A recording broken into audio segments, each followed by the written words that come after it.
સુરતમાં બિનવારસી મૃતદેહોના અંતિમ સંસ્કાર કરતી સંસ્થા અગ્નિદાહ સેવા કેન્દ્ર દ્વારા બિનવારસી મૃતકોનું શ્રાદ્ધ નિમિત્તે બ્રહ્મભોજનનું કાર્ય કરવામાં આવ્યું હતું। શ્રાદ્ધ પક્ષમાં લોકો પોતાના પરિવારના સભ્યો કે જેમનું મૃત્યુ થયું હોય છે તેમનું શ્રાદ્ધ માટે પુણ્ય કાર્યો કરતા હોય છે, પરંતુ જે લોકો શહેરમાં એકલા રહે છે આવા બિનવારસી લોકોના મૃત્યુ થાય તો અગ્નિદાહ સેવા કેન્દ્ર દ્વારા બિનવારસી મૃતદેહોના અંતિમ સંસ્કાર કરવામાં આવે છે। 278 મૃતકોના બિનવારસી આત્માને શાંતિ મળે તે હેતુથી તર્પણ વિધિ કરવામાં આવી હતી। અશ્વિની કુમાર વેદરાજ મહાદેવના મંદિરના ઓવારા પર મૃતકોના ફોટા રાખીને શ્રાદ્ધ વિધિ અને પિંડદાન કરવામાં આવ્યું હતું। ઓમ નમો ભગવતે વાસુદેવાય નમઃ। મારું નામ છે ગોર શ્રી નિશાંતભાઈ મહારાજ, રાણા જ્ઞાતિ લેવા પાટીદાર જ્ઞાતિના ગોર મહારાજ શ્રી। સૌપ્રથમ તો દરેક ભક્તોને એક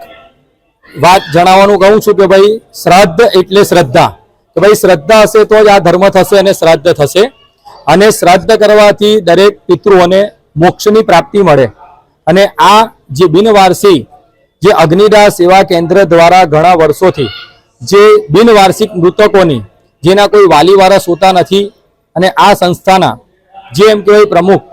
જે એમ કહેવાય છે કે ભાઈ વેણીલાલ માળવાળા દ્વારા જે વિનામૂલ્યે જે અગ્નિદાહ સેવા કેન્દ્રમાં બિનવારસી મૃતકોનું શસ્ત્રઘાતથી આકસ્મિક રીતે અકસ્માત દ્વારા મૃત્યુ થયું હોય તો એ વિધિ આપણા હિન્દુ ધર્મના શાસ્ત્રોક્ત વિધિ પ્રમાણે જે શ્રાદ્ધમાં તર્પણ છે, પિંડદાન કાર્ય છે, જે એમ કહેવાય છે કે આ સંસ્થા દ્વારા વિનામૂલ્ય કાર્ય કરવા માટે આવે છે, અને જેથી કરી જે સંસ્થામાં જે મૃતકોના કોઈ વાલી વારસ હોતા નથી એનું એક જ પરિવાર છે જે અગ્નિદાહ સેવા કેન્દ્ર છે। અને આ શ્રાદ્ધ જે આજનું પર્વ જે ભાદરવા વદ 14 તિથિ અને મંગળવાર જે 14 તિથિ, અને એમ કહેવાય છે કે બિનવાર્ષિક મૃતકો જે અકસ્માત શસ્ત્રઘાતથી જે મૃતક થયેલા છે જેની આત્માને શાંતિ અપાય છે, એના માટે અશ્વિની કુમાર વૈજરાજ ઓવારા પર તાપી કિનારાના ક્ષેત્રમાં જે મહારાજો દ્વારા અમારા દ્વારા અને સંસ્થાના જે કોઈ પણ ભાવિક ભક્તો છે એના દ્વારા જે સેવાકીય કાર્ય થાય છે, દાન આપનાર નહીં આપનાર સૌ ભક્તોના ઘરમાં પણ પિતૃઓની કૃપા રહે છે, એવા આશીર્વાદ વિષ્ણુ ભગવાન દરેક ભક્તોને આપે। અને અત્યારની પેઢી પણ આ શ્રાદ્ધ કર્મ શું છે એ સમજીને એના પરિવાર સાથે આવું ધાર્મિક કાર્ય કરે એવા હેતુસર હું દરેક ભાવિક ભક્તોને જે સદાશિવ જે ભોળેનાથ છે તેમ વિષ્ણુ ભગવાન મોક્ષ આપનાર છે, જે શ્લોકમાં લખ્યું જ છે કે મોક્ષમ ઈચ્છે જનાર્દન, એટલે જનાર્દન એ વિષ્ણુ ભગવાન છે, અને વિષ્ણુ ભગવાનની સેવા કરવાથી દરેક ભક્તોનું દરેક પરિવારોનું પણ કલ્યાણ થાય છે। નમસ્કાર દર્શક મિત્રો, મારું નામ વેનીલાલ રસિકલાલ માળવાળા, અગ્નિદાહ સેવા કેન્દ્રના પ્રેસિડેન્ટ। અગ્નિદાહ સેવા કેન્દ્ર દ્વારા સુરત શહેરની અંદર બિનવારસી લાશોનું વિનામૂલ્યે ન્યાય જાતના ભેદભાવ વગર વિધિપૂર્વક અંતિમ સંસ્કાર કરતી સંસ્થા દ્વારા આખા વર્ષમાં 271 લાશોના દાહ સંસ્કાર આ સંસ્થાએ કરેલા છે। એ બિનવારસી મૃતકોનું શાસ્ત્રોક્ત વિધિ અનુસાર વૈજરાજ મહાદેવ મંદિરનો ઓવારો તાપી નદીના કિનારે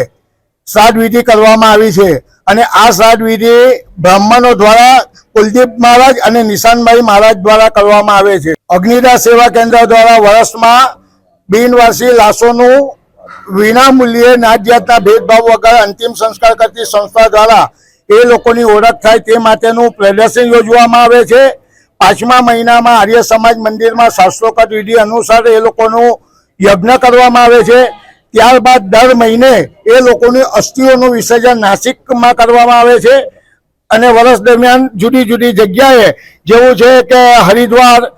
પુષ્કર અને સોમનાથ પ્રભાત પાટન કરવામાં આવે છે। ત્યારબાદ આજના દિવસે મંગળવાર ભાદરવા વદ 14ના દિવસે 271 લાશોનું શ્રાદ્ધ વિધિ અશ્વિની કુમાર વૈજરાજ મંદિરે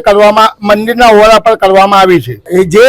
આ પોલીસ મારફતે અમને જે લાશો બિનવારસી મળે છે અને એ લોકોની ઓળખ થાય છે ત્યારે એ લોકોના સગાવાલાઓને સંદેશો પહોંચાડવામાં આવે છે કે ભાઈ તમારા સ્વજનોનું આઈ કાર્ડ અમારા એમના ગજવામાંથી નીકળો અને તમારો કોન્ટેક્ટ નંબર છે, તમને ફોન કર્યો તો આ તમારા સ્વજનની એક બિનવારસી લાશ મળી છે તો તમે અહીંયા આવો, તો ઘણી ફેરી એ લોકો એવો ઉચ્ચાર આપે છે કે ભાઈ એ અમારાથી ઘરથી 5 વર્ષ કે 25 વર્ષ કે 20 વર્ષ જે હોય તે ચાલ્યો ગયો છે, અમારે એની સાથે કોઈ લેવલ દેવલ નથી, તમે આનો અગ્નિદાહ કરી નાખો, અથવા તો કોઈ સુરત શહેરની અંદર એવી સંસ્થાઓ હોય તેના સંસ્થાઓ દ્વારા આનો અગ્નિદાહ કરાવી દેવો। એટલે જ્યારે કે પોતાના સ્વજનો પણ એ લોકોના સ્વજનોનો મૃતદેહ લેવા માટે સ્વીકારતા નથી, જ્યારે સુરત શહેરની અંદર આવી સંસ્થા જે નિસ્વાર્થપણે કામ કરી રહી છે અને જેના સ્વજનો હોવા છતાં પણ એવા વ્યક્તિની લાશોના આ સંસ્થાએ દાહ સંસ્કાર કર્યા છે. તો સુરતના ધર્મપ્રેમી દાતાઓને એક સંદેશો આપવા માંગુ છું કે તમે મોટા મોટા દાનો જે આપો છો હોસ્પિટલોમાં ને એક ભાવના હેતુથી આપો કે ભાઈ ત્યાં આગળ અમારું નામ લખાય, અમારા બાપ દાદાનું નામ લખાય. એના કરતા તમે આવી જો સંસ્થાને આપો તો આ સંસ્થા પગભર થાય, તો બે માણસો રાખી શકે, કાર્ય સારી રીતે ચાલી શકે, સંસ્થાની જરૂરિયાતો એમ્બ્યુલન્સ છે,